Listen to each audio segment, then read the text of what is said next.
2025年10月18號啊，浦和紅鑽咧作客橫濱水手，去到第81分鐘啊，替補席上高咧一個熟悉又陌生嘅身影咧行咗去場邊，佢踏入球場啊，全場掌聲如雷。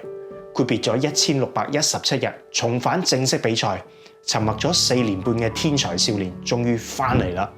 佢就係安保愉葵。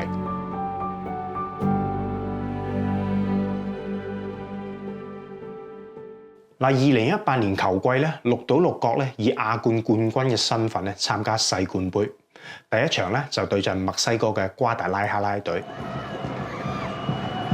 第84分鐘啊，小將安保愉葵咧喺禁區邊咧打入精彩嘅入波，俾媒體咧稱為迪比亞路式嘅入球，幫助球隊3-2咧晉級。第二場啊，佢哋對陣歐洲嘅冠軍皇家馬德里。面對拉莫斯啊、馬些洛呢啲咁嘅世界級球員咧，安保咧左閃右避，游刃有餘。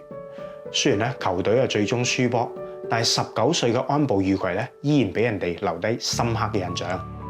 賽後啊，佢一個人喺度喊，但係咧嗰啲唔係失望嘅眼淚啊，而係一個少年意識到自己離夢想咧越嚟越近嘅感動眼淚。2019年7月咧，20歲嘅安保愉葵咧喺鹿島鹿角咧轉會去西甲嘅豪門巴塞隆拿。呢個轉會啊，震動咗成個日本嘅足壇。外界咧估計佢轉會費咧大概係200萬歐元，合約裏邊咧就寫明咧佢嘅違約金係4000萬歐元。如果升上一隊咧，仲有機會飆到1億歐元添。由此可見啊，當時嘅巴塞咧對佢嘅期望值係有幾高。1999年咧，安保愉葵出生喺東京。細個佢啊，並唔算係天才型球員，真正令佢走上足球道路咧，係佢哥哥。哥哥咧喺城北嘅飛鳥足球隊踢波，安保咧單純係中意模仿哥哥，跟住就加埋同一支球隊。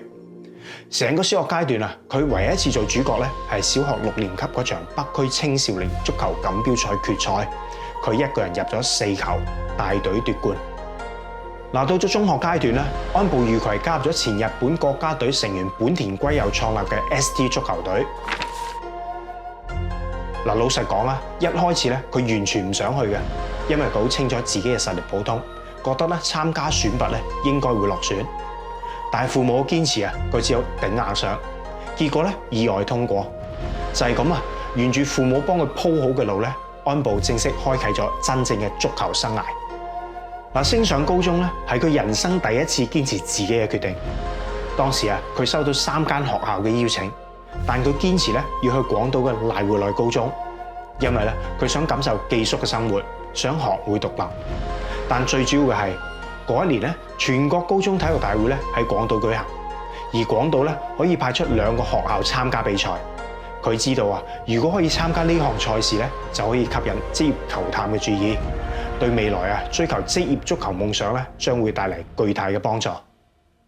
事實證明咧，安保就賭啱咗嘅。2016年咧，佢帶領學校足球隊咧闖入咗全國嘅8強。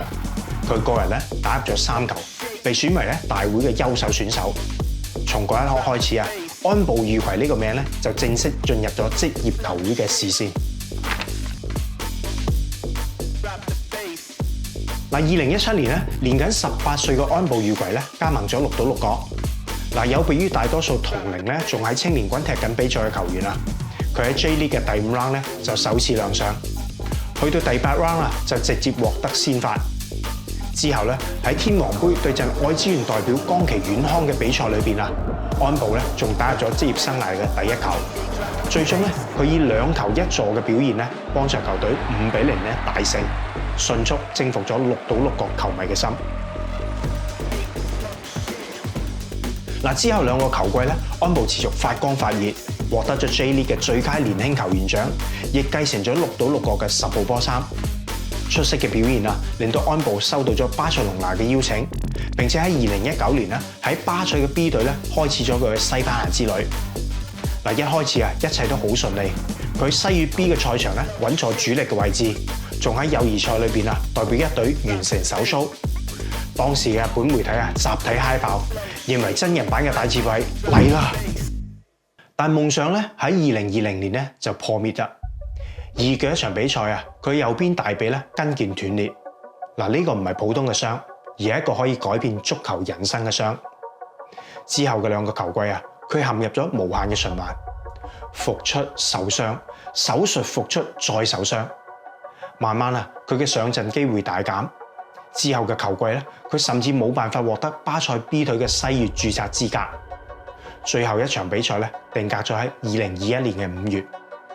真人版嘅戴賜偉冇辦法複製漫畫裏邊嘅神奇之路。2023年啊，約滿之後，佢同巴塞嘅故事咧就正式結束。4年嘅巴塞生涯，佢淨係踢咗27場波，入咗4球。2023年7月，安步翻到日本加盟浦和紅鑽，球迷都以為啊，呢一次佢終於可以重新起步啦。但係命運咧始終冇放過佢。除咗初期代表浦和咧踢過1場友誼賽，之後超過2年啊，佢因為傷病啦同埋狀態不足咧，一直都冇辦法上陣。直到2025年嘅10月18號，佢踏上咗球場，全場掌聲如雷。呢一刻啊，掌聲唔係為咗勝利，而為咗歡迎佢翻嚟。嗱，回顧呢4年半咧，安步坦言啊，如果當初知道要等咁耐嘅話，可能早就已經頂唔順，會選擇放棄。曾經被視為日本足球嘅未來，錯過咗東京奧運，錯過咗世界盃，但起碼仲可以翻到球場，或者冇辦法翻到巔峰嘅狀態，但有時候啊，能夠翻嚟本身就係一種勝利。我係電視君，我哋下集見。